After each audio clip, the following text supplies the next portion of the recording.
Hello, അപ്പോൾ നമുക്ക് ഇന്നൊരു വാൾ ഡെക്കർ ഉണ്ടാക്കുന്ന കണ്ടാലോ? ഞാൻ കുറേ ദിവസമായിട്ടോ വാൾ ഡെക്കറൊക്കെ ഉണ്ടാക്കിയിട്ട്.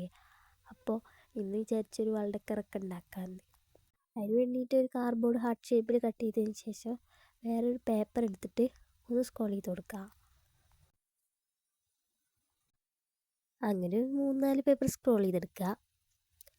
എന്നിട്ട് നമ്മുടെ ഹാർട്ട് ഷേപ്പിൽ ആയിട്ട് ഇങ്ങനെ ഓരോന്ന് ഒട്ടിച്ചു കൊടുക്കുക. അതിന് വേണ്ടിയിട്ട് നമ്മൾ ഇതേപോലെ വെച്ചിട്ട് അതൊന്ന് അളവെടുത്തിട്ട് അവിടെ ഒന്ന് കട്ട് ചെയ്ത് കൊടുക്കുക. അങ്ങനെ കട്ട് ചെയ്തതിന് ശേഷം അത് ഹാർട്ട് ഷേപ്പിലേക്ക് ഓരോന്നായി ഒട്ടിച്ചു കൊടുക്കണം.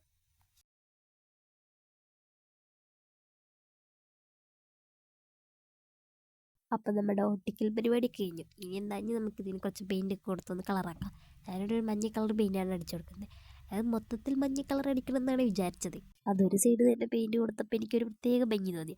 അതാ പിന്നെ ഞാൻ മുഴുവൻ പെയിൻറ്റ് കൊടുക്കാഞ്ഞത്. കുറച്ചും കൂടിയൊക്കെ ഒന്ന് കളറാക്കാൻ വേണ്ടിയിട്ട് ഞാൻ ആ വൈറ്റ് ഭാഗത്ത് കുറച്ച് ചുവപ്പ് കുത്തൊക്കെ ഇട്ട് കൊടുക്കുന്നുണ്ട്. പെയിൻറ്റ് കൊടുത്ത ഭാഗത്ത് ഞാൻ കുറച്ച് ബ്ലാക്ക് കുത്തിട്ട് കൊടുക്കുന്നുണ്ട്. അപ്പോൾ കുറച്ചൊക്കെ ഒരു ഭംഗിയില്ലേ? ഈ ഹാർട്ട് ഷേപ്പിൻ്റെ പുറകിലായിട്ട് ഒട്ടിച്ച് കൊടുക്കുന്നതിന് വേണ്ടിയിട്ട് ഒരു ഐസ്ക്രീം സ്റ്റിക്ക് എടുത്തിട്ട് ബ്ലാക്ക് പെയിൻ്റ് കൊടുത്തിട്ടൊന്ന് സെറ്റാക്കിയിട്ടുണ്ട്. എന്നിട്ട് അതിൻ്റെ പുറകിലായിട്ട് നമുക്കൊന്ന് ഒട്ടിച്ചു കൊടുക്കാം. അപ്പോൾ ഈ വാൾ ഡെക്കർ എങ്ങനെ നിങ്ങൾക്ക് ഇഷ്ടപ്പെട്ടോ? ഇഷ്ടപ്പെട്ട് കഴിഞ്ഞാൽ ലൈക്ക് ചെയ്ത് സബ്സ്ക്രൈബ് ചെയ്ത് സപ്പോർട്ട് ചെയ്യുക. പിന്നെ നിങ്ങളുടെ അഭിപ്രായം കമൻറ്റ് ചെയ്യുക.